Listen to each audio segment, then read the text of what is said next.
আমরা মুমিন বান্দা বান্দীদের জন্য 1 নাম্বার ফরজ ইবাদত হচ্ছে পৃথিবীতে নামাজ। নামাজ পড়তেই হবে আপনাকে, যে হালতে থাকেন আপনাকে নামাজ পড়তে হবে। তো নামাজ পড়লে কি লাভটা কি আল্লাহর নাকি? লাভ আমাদের নিজেরই। মেডিকেল সায়েন্স এসে বলছে যখন আমরা নামাজে দাঁড়াই, একাগ্রচিত্তে যখন নামাজ পড়ি, তখন আমাদের ব্রেইন থেকে নির্দিষ্ট লেভেলে ডোপামিন এবং সেরাটোনিন হরমোন রিলিজ হতে থাকে। আমাদের সারাদিনের এই যে কর্মব্যস্ত জীবন, আমাদের কত দুশ্চিন্তা, হতাশা, ডিপ্রেশন, অ্যাংজাইটি, স্ট্রেস, এগুলো কমতে থাকে যখন একজন বান্দা সহিভাবে নামাজ পড়ে। বিজ্ঞানের প্রমাণ করছে, যখন আপনি রুকুতে যাবেন, সেজদায় যাবেন, আপনার ব্লাড সার্কুলেশনটা এমনভাবে ব্রেনের মধ্যে যায়, আপনি শীতল হয়ে যান, আপনার স্ট্রেস আল্লাহর মতো কমতে থাকে। যদি ঠিক মতো নামাজ আদায় করেন, আপনার শরীরের বিভিন্ন, বলে না অনেকে হাঁটু ব্যথা, কোমরের ব্যথা, জয়েন্টে ব্যথা, ব্যথাগুলো থাকবে না। বিভিন্ন রকমের আর্থ্রাইটিক পেইন থেকে আপনাকে রিলিফ পাবেন আপনি ইনশাআল্লাহ। হার্টের যে সিস্টোলিক ডায়াস্টোলিক ব্লাড প্রেশার আছে, এটা কন্ট্রোলে থাকবে। আপনার ব্লাডের মধ্যে গ্লুকোজ লেভেল কন্ট্রোলে থাকবে। এটা বিজ্ঞানীরা বলছে, আমি বলছি না। তো লাভটা কিন্তু আলটিমেটলি আমারই, কিন্তু আমাদের নিয়তটা ঠিক রাখতে হবে। আমাদের নিয়ত থাকবে আল্লাহকে রাজি খুশির জন্য করছি, ঠিক কি না? এটা আমাদেরকে করতেই হবে।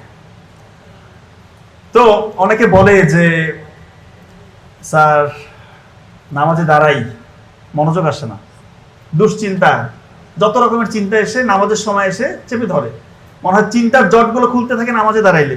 রুকুতে গেলে চিন্তা করতেছে পরীক্ষা কিভাবে ভালো করা যাবে, ব্যবসায় চিন্তা করতেছে ওই জায়গায় ঋণ আছে, ঋণটা কিভাবে শোধ করা যাবে, এইটা প্রক্রিয়া অবলম্বন করলে মনে হয় আমার ব্যবসাটা লাভজনক হবে।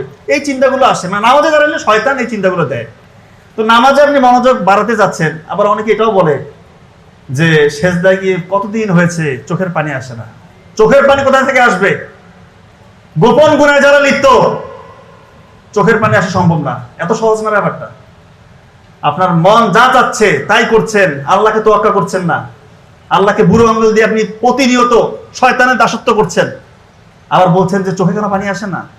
আপনি তো একটা সুযোগ হাতছাড়া করেন না গোপন গুনাহ করার। আপনার স্কোপের প্রতিটা গুনাহ আপনি করছেন, আবার বলেন যে আমার চোখে কেন পানি আসে না। কার সাথে ফাঁকি ঝুঁকি? আল্লাহকে ফাঁকি দেওয়ার কোনো স্কোপ আছে? পাথরের মধ্যে যদি সরিষা দানা পরিমাণ করে কিছু লুকিয়ে থাকে, সেটাও আল্লাহ তাআলা উন্মোচন করবেন পরকালে, কিয়ামতের ময়দানে, হাসরের ময়দানে। তো তার সাথে ফাঁকি ঝুঁকি চলে না। মনটাকে আগে পবিত্র করেন, সৎ করেন, গোপন গুনাহ ছেড়ে দেন। যত সুযোগ আসুক গোপন গুনাহ করবেন, নামাজে মনোযোগ আসবে না। নামাজ থেকে যে বেনিফিট ইহকালেও পাবেন না, পরকালেও পাবেন না। নামাজ আমরা কেন পড়ছি? বেসিক্যালি এটা দেখেন তো, আমরা আমাদের বাপ দাদারা নামাজ পড়ছিল মুসলিম ধর্মে, আমাদের এই ধর্মে গ্রহণ করেছি আমরা ইসলাম। আমাদের যে পরিবার মুসলিম ছিল বলেই আমরা আজকে মুসলিম। আপনি চিন্তা করেন, আপনি কতটুকু চিন্তা করেছেন আল্লাহ নিয়ে, রসুল নিয়ে, পবিত্র কোরআন নিয়ে, কতটুকু আমরা চিন্তা করি? যদি সত্যি আমাদের আল্লাহর ভীতির